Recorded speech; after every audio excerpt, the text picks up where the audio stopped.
જય હિન્દ યુવાનો. ભારતમાં બંધારણીય અધિકારોના સંબંધમાં માનવ અધિકારોના સંબંધમાં જુદી જુદી અનેક સંસ્થાઓ સ્થાપિત કરવામાં આવી છે. એમાં અગત્યની સંસ્થાઓ રાષ્ટ્રીય માનવાધિકાર આયોગ અને રાષ્ટ્રીય મહિલા આયોગ છે.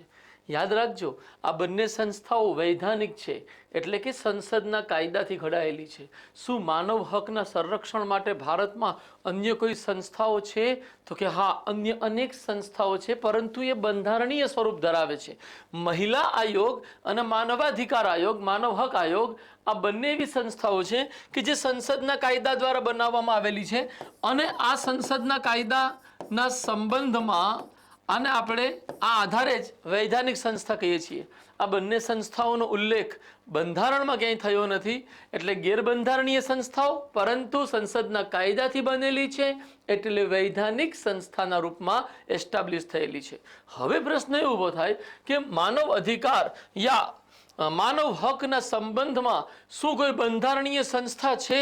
તો કે બિલકુલ છે. માનવ હકના સંબંધમાં 3 સંસ્થાઓ સ્થાપિત છે. એક છે NCSC, national commission on schedule caste. બીજી છે NCST, national commission on schedule tribe.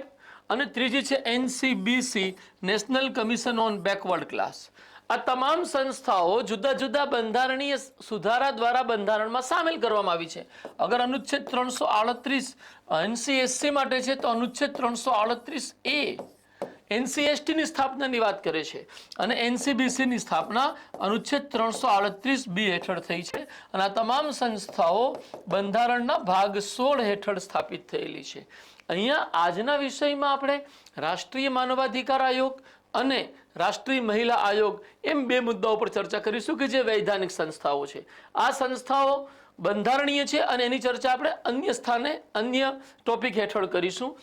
રાષ્ટ્રીય માનવાધિકાર આયોગના સંદર્ભમાં આપણે આગળ વધીએ તો આ એક વૈધાનિક સંસ્થા છે, મેં હમણાં જ વાત કરી, જેની સ્થાપના 1993માં સંસદે કાયદો ઘડીને કરી છે. આ આયોગના અધ્યક્ષ અને સભ્યોની નિમણૂક રાષ્ટ્રપતિ દ્વારા વડાપ્રધાનના નેતૃત્વવાળી 6 સભ્યોની સમિતિની ભલામણોથી થાય છે. આ 6 સભ્યમાં આપણે કુલ 4 કેટેગરીમાં 6 સભ્યો લીધા છે. પ્રાઇમ મિનિસ્ટર પોતે, વડાપ્રધાન, હોમ મિનિસ્ટર, કેન્દ્રીય ગૃહમંત્રી, નંબર 3 રાજ્યસભાના ઉપસભાપતિ તથા લોકસભાના અધ્યક્ષ, એ બંને સભ્ય આવશે. અને બીજા 2 સભ્ય છે રાજ્યસભામાં વિપક્ષના નેતા અને લોકસભામાં વિપક્ષના નેતા. આ 6 સભ્યોની સમિતિ આયોગમાં સામેલ થનારા અધ્યક્ષ અને સભ્યોની નિમણૂક કરે છે. હવે આ અધ્યક્ષ અને સભ્યો કયા કયા હોય છે એની ઉપર આપણે સમજ પ્રાપ્ત કરીએ. નંબર 1 કે આયોગના અધ્યક્ષ તરીકે ભારતની સુપ્રીમ કોર્ટના નિવૃત્ત મુખ્ય ન્યાયાધીશ અથવા કોઈ અન્ય નિવૃત્ત ન્યાયાધીશ જે સુપ્રીમ કોર્ટના છે તે આયોગના અધ્યક્ષ બની શકે છે. એક અધ્યક્ષનું સ્થાન નિર્ધારિત થયા પછી અન્ય અનેક સભ્યોનું સ્થાન છે અને કે જેની નિશ્ચિત લાયકાત અથવા નિશ્ચિત હોદ્દા છે. કયા છે એ બાબત ઉપર પ્રકાશ પાડીશું. આયોગમાં એક સભ્ય એવો રહેશે કે જે સુપ્રીમ કોર્ટનો ન્યાયાધીશ રહ્યો હોય અથવા આવો ન્યાયાધીશ બનવાની લાયકાત ધરાવતો હોય. નંબર C, આયોગમાં એક સભ્ય એવો રહેશે કે જે હાઈકોર્ટનો ન્યાયાધીશ રહ્યો હોય અથવા આવો ન્યાયાધીશ બનવાની લાયકાત ધરાવતા હોય. તો અધ્યક્ષને આપણે 1 કરી દઈએ તો 1 + 1 2. પછી 2019માં સુધારા કરીને આમાં કંઈક મોડિફિકેશન કરી નવા સભ્યો ઉમેરવામાં આવ્યા છે. કયા કયા છે? 2019માં કરાયેલા સુધારા મુજબ આયોગના સભ્ય તરીકે નેશનલ બેકવર્ડ ક્લાસ કમિશનના અધ્યક્ષ તથા નેશનલ ચાઇલ્ડ રાઇટ્સ પ્રોટેક્શન કમિશનના અધ્યક્ષને સ્થાન આપવામાં આવ્યું છે. આ સાથે જ દિવ્યાંગજનો સંબંધી મુખ્ય કમિશનરને પણ સભ્ય તરીકે સ્થાન આપવામાં આવ્યું છે. તો 3 સંસ્થાઓના અધ્યક્ષને સભ્યપદ મળેલું છે. તો અહીંયા આપણે NCBCના અધ્યક્ષને સભ્યપદ 3, ચાઇલ્ડ રાઇટ્સ કમિશનના અધ્યક્ષને સભ્યપદ 4, દિવ્યાંગજનોના કમિશનરને 5. તો 5 સભ્ય થયા. હજી આમાં સભ્ય આવશે. નેક્સ્ટ છે 2019માં કરાયેલા સુધારા પ્રમાણે આયોગમાં તજજ્ઞ સભ્યોની સંખ્યા, એક્સપર્ટ્સની સંખ્યા 2 થી વધારીને 3 કરવામાં આવી છે. પહેલા 2 સંખ્યા હતી, 2 તજજ્ઞ લેવામાં આવતા હતા, હવે 3 લેવામાં આવે છે. અને એમાં એક કન્ડિશન જોડવામાં આવી છે કે જેમાં એક મહિલા હોવી જરૂરી છે. તો 3 તજજ્ઞ હશે જેમાં એક મહિલા પણ સામેલ છે. તો 5 અને 3 તજજ્ઞ એટલે 6, 7, 8. આગળ વધીશું. હજી સભ્ય સંખ્યા પૂરી થઈ નથી. આ સિવાય માનવાધિકાર આયોગમાં નીચે દર્શાવેલ 4 સભ્યો હોદ્દાની રૂએ સભ્ય હોય છે. અધ્યક્ષ રાષ્ટ્રીય લઘુમતી આયોગ, નેશનલ કમિશન ઓન માઇનોરિટીઝ, પછી અધ્યક્ષ રાષ્ટ્રીય અનુસૂચિત જનજાતિ આયોગ, આપણે વાત કરી ગયા બંધારણીય સંસ્થા છે. NCSC ના અધ્યક્ષ રાષ્ટ્રીય અનુસૂચિત જાતિ આયોગ, NCSC ના અધ્યક્ષ, અહીંયા ક્ષમા કરજો મારાથી ભૂલમાં NCSC બોલાઈ ગયું, NCST આવશે. NCSC ના અધ્યક્ષ એઝ વેલ એઝ હમણાં આપણે વાત કરી રાષ્ટ્રીય મહિલા આયોગ કે જે એક વૈધાનિક સંસ્થા છે અને ગેરબંધારણીય છે, એમના પણ અધ્યક્ષ સામેલ થશે. અને આપણે NCW કહીએ છીએ, નેશનલ કમિશન ઓન વુમન. અને એ સંદર્ભમાં મારા ભાઈ બહેનો અહીંયા આપણે જોયું 8 સભ્ય છે. 8માં 9માં સભ્ય આ, 10માં સભ્ય આ, 11માં આ, 12માં આ, કુલ 12 સભ્ય રાષ્ટ્રીય માનવાધિકાર આયોગના સભ્યપદ ધરાવનારા સભ્ય છે અને એક અધ્યક્ષ. કુલ સંખ્યા 13 થાય છે. આપણે આગળ વધીએ, જોઈએ આયોગની સત્તા, ફરજો અને કાર્યો શું છે. રાષ્ટ્રીય માનવાધિકાર આયોગની મુદ્દત, નેશનલ હ્યુમન રાઇટ્સ કમિશનના અધ્યક્ષ તથા સભ્યોની મુદ્દત 70 વર્ષ 3 વર્ષ છે. થોડું અહીંયા પ્રિન્ટિંગ મિસ્ટેક છે પણ ક્ષમા કરજો. મુદ્દત 3 વર્ષ છે. દરેક વ્યક્તિ જે સભ્યપદ અથવા અધ્યક્ષ પદ ધરાવે છે NHRCમાં, નેશનલ હ્યુમન રાઇટ્સ કમિશનમાં, અને આ આયોગમાં અધ્યક્ષ અને સભ્યોની નિવૃત્તિ વય મર્યાદા 70 વર્ષ છે.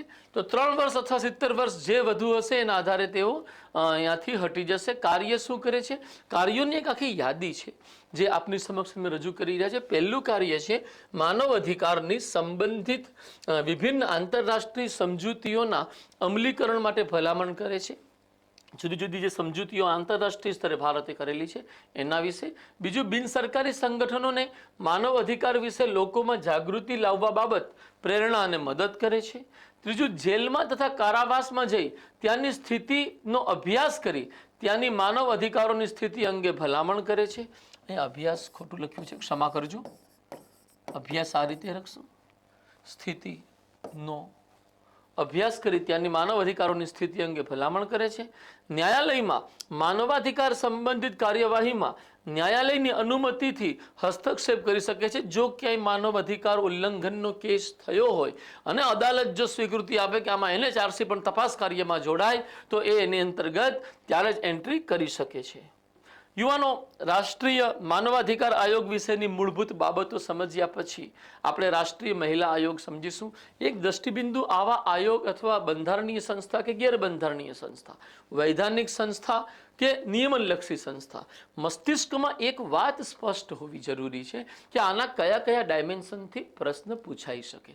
તો સામાન્ય રીતે મારા યુવાનો, સ્થાપના વર્ષ, સ્થાપનાનો અધિનિયમ, સ્થાપનાના બેકગ્રાઉન્ડમાં કોઈ કમિશનની ભલામણ હોય તો એ કમિશનની ભલામણ, સ્થાપના પછી એનું માળખું જોવાનું, હવે અધ્યક્ષ અને સભ્ય કઈ રીતે છે, એની નિમણૂક કઈ રીતે થાય છે, એનો કાર્યકાળ શું છે, એનું નિવૃત્તિ વય મર્યાદા શું છે, એના કાર્યો, ફરજો અને સત્તાઓ શું છે.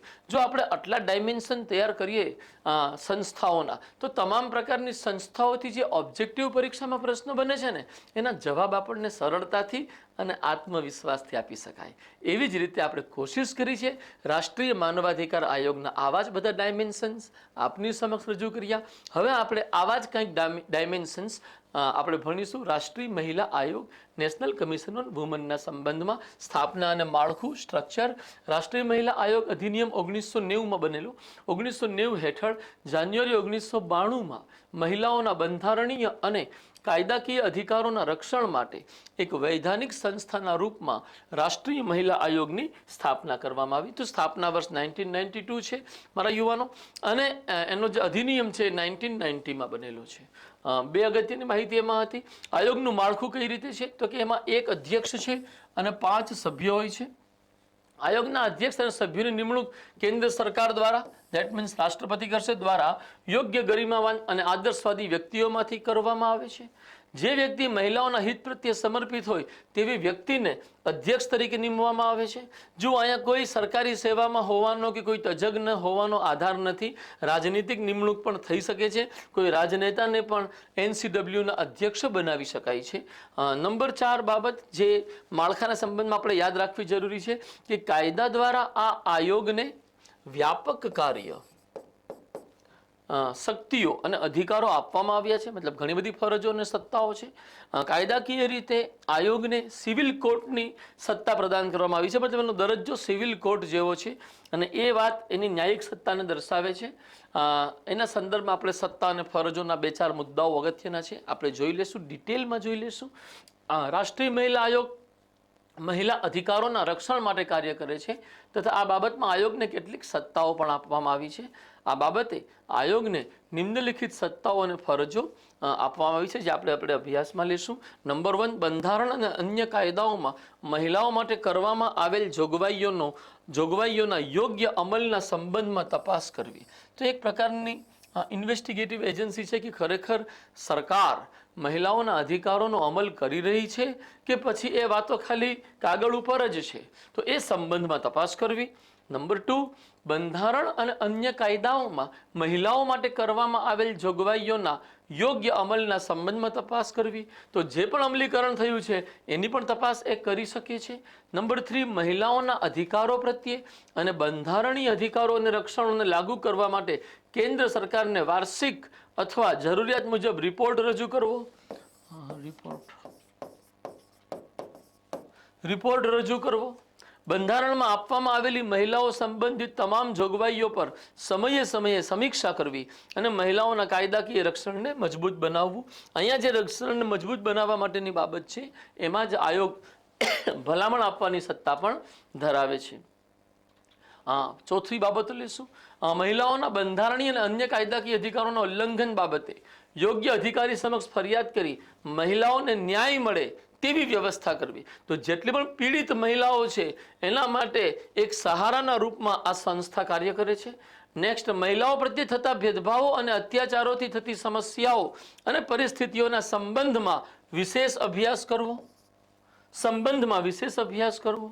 મહિલાઓ સંબંધી બાબતો અને તેમની વિભિન્ન સમસ્યાઓ બાબતે ભારત સરકારને ભલામણ આપવી અને રિપોર્ટ આપવો. તો મારા યુવાનો, કંઈક આ રીતના રાષ્ટ્રીય મહિલા આયોગની વિવિધ કાર્યો અને ફરજો રજૂ થયેલા છે. આજે આપણે 2 સંસ્થાઓનો અભ્યાસ કર્યો. આ બંને સંસ્થાઓની મૂળભૂત બાબતો આટલી જો યાદ છે તો સામાન્ય પરિસ્થિતિમાં ઓબ્જેક્ટિવ લેવલના ક્વેશ્ચન્સમાં આપણને સાચો જવાબ મળી જાય છે.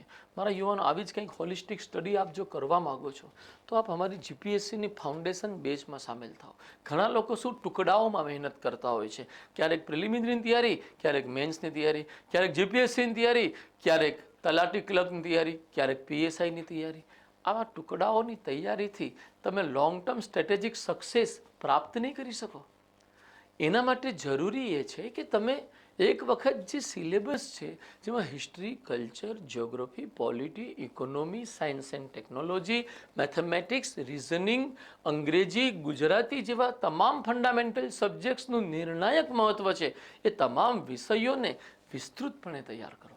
અને જ્યારે એને તમે સર્વાંગીપણે આ બધા વિષયો તૈયાર કરી લ્યો છો તો પછી તમારી પાસે એક ક્ષમતા હશે કે તમે સૌથી નીચલા સ્તરે તલાટી, જુનિયર ક્લર્ક અને કોન્સ્ટેબલથી લઈ અને સૌથી ઉપર સ્તરની જીપીએસસી, યુપીએસસી પરીક્ષા સુધીની તમામ બાબતમાં તમે સારી રીતના જ્ઞાન, સમજ અને પરફોર્મન્સ કરવાની ક્ષમતા ધરાવતા હશો. અને જ્યારે તમારી પાસે આ ક્ષમતા હશે તો સ્વાભાવિકપણે તમારું સિલેક્શન યથાશક્ય ત્વરિતપણે થશે. આવી જ કંઈક સ્ટડી કરવી હોય તો અત્યારે જ માનસ એકેડેમીનો સંપર્ક કરો અને અમારી નવી બેચમાં સામેલ થાઓ. મારા યુવાનો, આ લેક્ચરને, આ સેશનને અહીંયા વિરામ આપીશું. કોઈ પ્રશ્ન, કોઈ મૂંઝવણ હોય તો પ્લીઝ તમે કોમેન્ટ સેક્શનમાં તમારા વિચાર રજૂ કરી શકો છો. યુવાનો, અમને એક વાત બહુ જ પ્રેરણાદાયી અને ઉત્સાહવર્ધક લાગી કે અમે 1-2 દિવસ હમણાં વિડીયો નહોતા લોન્ચ કર્યા, રજૂ નહોતા કર્યા બધાના, તો તરત જ અમને કેટલાક વિદ્યાર્થીઓના મેસેજ આવ્યા, કોમેન્ટ સેક્શનમાં રજૂ થયેલા છે, આપ પણ જોઈ શકો છો કે ભાઈ તમે જે રજૂ કરો છો એની અમે નોટ્સ બનાવી રહ્યા છીએ. અને જે નોટ્સ બનાવી રહ્યા છે એમાં હવે 2 દિવસથી તમે કંઈ મોકલતા નથી, કંઈ રજૂ કરતા નથી, અપલોડ કરતા નથી, તો અમારે એક ગેપ પડી ગયો છે. આ તમામ વિદ્યાર્થીઓ પાસે એ બાબતમાં કે જે લોકો આવી રીતના નોટ્સ બનાવી રહ્યા છે એને સૌથી પહેલાં તો હું નોટ્સ બનાવવા બદલ અભિનંદન આપીશ અને સાથોસાથ સોરી કહીશ કે અમે 2-3 દિવસનું ડિલે એટલા થઈ ગયું કે થોડીક કન્ફ્યુઝન હતી અને થોડીક જવાબદારીઓ પણ હતી. કન્ફ્યુઝન એ હતી કે હવે પછી નેક્સ્ટ સ્ટેપમાં કઈ રીતના આગળ વધવું. તો એને લઈને એક એવી સ્ટ્રેટેજી કે જે સૌથી ઓછા સમયમાં સૌથી વધુ માર્ક્સ અપાવે એને કંઈક રસ્તો હોય જેને આપણે સામાન્ય લોકો સ્માર્ટ શબ્દ વાપરતા હોય છે. તો એ કંઈક સ્માર્ટ રીતના મહેનત થઈ શકે એના માટે સમય લીધો છે. સોરી એના માટે. વિડીયોઝ મુકાતા રહેશે, તમે નિશ્ચિંત રહો. અમે જે પ્રોમિસ કર્યું છે એ પ્રોમિસ ઉપર ખરા ઉતરવા માટે નિષ્ઠાપૂર્ણ રીતે સતત પ્રયત્ન કરી રહ્યા છીએ. Thank you very much. જય હિન્દ. નમસ્કાર.